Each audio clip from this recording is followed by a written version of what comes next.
We go to the Dunlop ThunderBikes and our final bit of action for this series.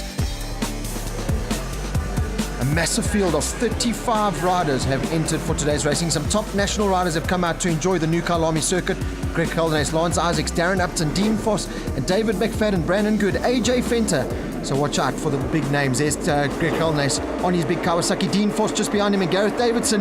Oh, McFadden not with the start that he wanted on that BMW, but look at the 35 bikes filtering through down into turn 1. This is race 2. Of course, race 1 being taken by Lance Isaacs the day before, and Lance Isaacs also not getting a great start as we go on board with him as they head down into Crowthorne. Alan John Fenter just ahead, not on the Yamaha, but on the Kawasaki. His Yamaha being sent across already to Macau so he can get that bike sorted out for the Macau GP. But he is now, gets his nose taken off there by Sir Lancelot. Yeah, Lance Isaacs, a determined man, trying to come through the field now. Gareth Davidson leads out on the Linex Yamaha, but I don't think he'll have the pace to stick out front. No, already being passed there by Greg Caldenes, and he's got some very fast Yamaha riders right on his tail, so watch out for Shorty just to drop down the field as the Foster riders come steaming through. Here we go, Darren Upton up into Clubhouse.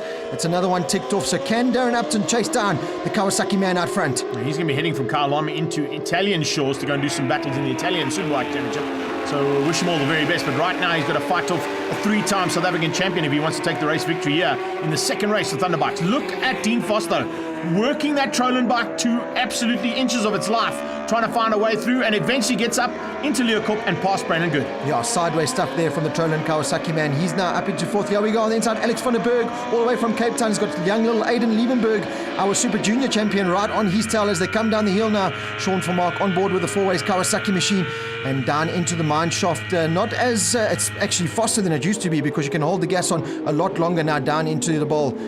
Isaacs now moving into contention for a top 5, closing in on the back end of Foss. There comes McFlash sneaking through as Shorty, our whole shot man, has now dropped down out of the top 8, possibly into 9th and 10th place. Here's the Super Vets and Lance Isaacs racing BMW going flying down through the kink and into Crowthorne corner.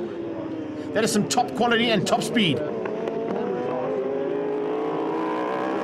This is where we're used to seeing Greg Caldenes out front. He's on the Kawasaki machine and he loves the Kyalami circuit. He loved the old circuit, he loves the new circuit because he is out front and that creepy crawly bike doing everything right at the moment. But Darren Upton doing a good job on his turn skill engineering Yamaha R1, but Lance Isaacs, our winner from race 1, is now coming through the field. And he's coming rapidly, and unfortunately he's only got a couple of laps left to do it in because the race has been shortened ever so slightly with the day running so late with so many categories. And I think Lance Isaac will be thinking to himself, I could only get a couple more laps, I could probably catch and pass Greg Caldenes. Mid-pack battles here. Great to see the Fantech Kawasaki in there as well and fighting hard there with Brian Bontekun and Sean Vermaak and the four-ways motorcycles man having a great run. Then at the back of the field you've got some interesting little battles too, as you see Matthew Herbert fighting with Andre Van Valency and Rob Morph. And also good to see Jesse Boshoff back in racing. That's Aiden Liebenberg crashing out, our young rider, unfortunately crashing out of what was a top 10 position. Jaco Goos, Brian Bontekun, and we've seen them already battle in the ZX10 Cup. So they're just getting a little bit extra track time on this beautiful new Kyalami circuit. But Sean Vermaak, he's a determined man. He's going to come down the hill now. He's going to try and line up a move going into Crocodile. Yeah, Stokecut going to try something going. Gavin Upton. Nice from Upton there, hey? A little bit of styling as well, but unfortunately he is a little bit further back in the field fighting for a possible top 10. And then in the mid-pack here, just starting to make their way through there. That's Johnny, and he's on Flock's old bike, and the BMW in the front end of the field has now got through on the Yamaha, so Isaacs has got to second. I don't think he's got enough time. This is the last lap, so he's not going to be able to catch Greg Caldenes, but what a ride there from Isaacs, considering he bogged down so badly on the start. Yeah, 3 Kawasaki's going hammer and tong for it, but Isaacs now try to fend off the challenge of Darren Upton. And Lance Isaacs saying the BMW handling the Kyalami track a lot better than other circuits because of its fast-flowing nature. And one very fast-flowing man is that man, Greg Caldenes, where he belongs, out front at the front of the field on the new Kawasaki machine. And what an impressive win this will be for the Kawasaki man. Yeah, taking the win for Transport.co.za and Creepy Crawley. Greg Caldenes taking that one. Lance Isaacs come through for second on the Super Bets and Lance Isaacs Racing BMW. And Darren Upton comes through for third spot as well. Dean Foss just behind them. Then it's McFadden, Brandon Good, Alan John Fenter on the Hygienica machine in 7th, beating out Garrick Flock.